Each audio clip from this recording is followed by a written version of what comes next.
Hey tennis fans, I'm Grace Carter and this is Tennis Now presented by Tennis Express. Tennis Express, order today and it ships today. Age, well, it's just a number. Roger Federer is nearing a number for the ages. The 36-year-old Swiss accepted a wild card into Rotterdam and aims to attain history with a run to the tournament semifinals. Roger is trailing Rafa by 155 points in the rankings, and he could regain the top spot for the first time in more than 5 years if he reaches the Final Four in Rotterdam. If he does it, the 20-time Grand Slam champ will become the oldest world number one in history. Andre Agassi has held that record since he reached number one at the age of 33 and 131 days back in 2003. Federer, who last held the top spot on October 4th, 2012, is expected to play his opening round Rotterdam match on either Tuesday or Wednesday night. Fed is 23-6 lifetime in Rotterdam, including winning the title in 2005 and 2012 when he swept Juan Martín del Potro. Interestingly, Roger defeated Ivan Lubicic, who is now his coach. That was in the 2005 final. Meanwhile, it was a busy week for Rafa. The U.S. Open champ announced that he will play Acapulco this month. He was runner-up to Sam Querrey there last year. The King of Clay joined Wimbledon champ and compatriot Garbiñe Muguruza, receiving Mundo Deportivo Men's and Women's Athlete of the Year awards. Rafa also is starring in a new ad. So who do the numbers favor in the race for number one?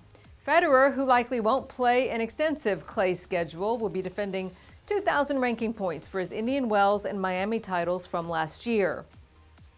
Nadal, on the other hand, is defending 3,670 rankings points between now and the start of Roland Garros. Of course, the rivals split the 4 Grand Slam titles last year. Assuming they're both healthy for the duration of this year, who is more likely to finish as the year-end number one? Let us know what you think about that in the comment section below. In other news, U.S. Open finalist Kevin Anderson returns to New York City for the New York Open, which gets underway February 11th.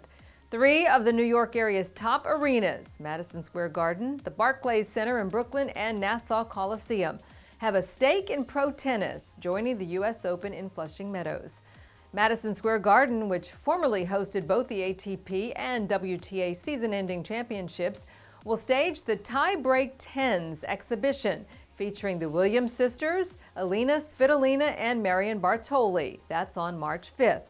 Barclays Center hosted the Power Share Series Senior Tour last year, and the city that gives us Broadway's bright lights is now lighting up the court in a very innovative way. Court 16, a tennis club in Long Island City, a short subway ride from Manhattan, is taking some new technology to the tennis courts.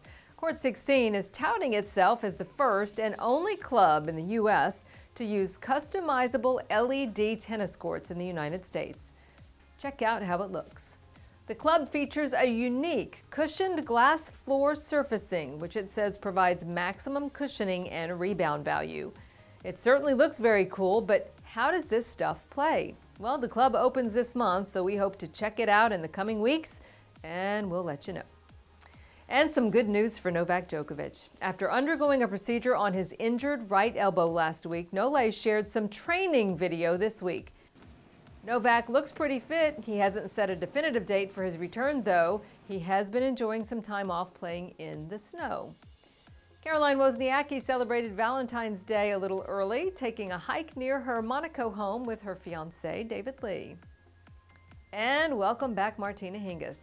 The 25-time Grand Slam champ retired from the pro circuit at the end of last year. Well, this week, Martina debuted as Swiss Fed Cup coach, working with Swiss captain Heinz Gundhardt.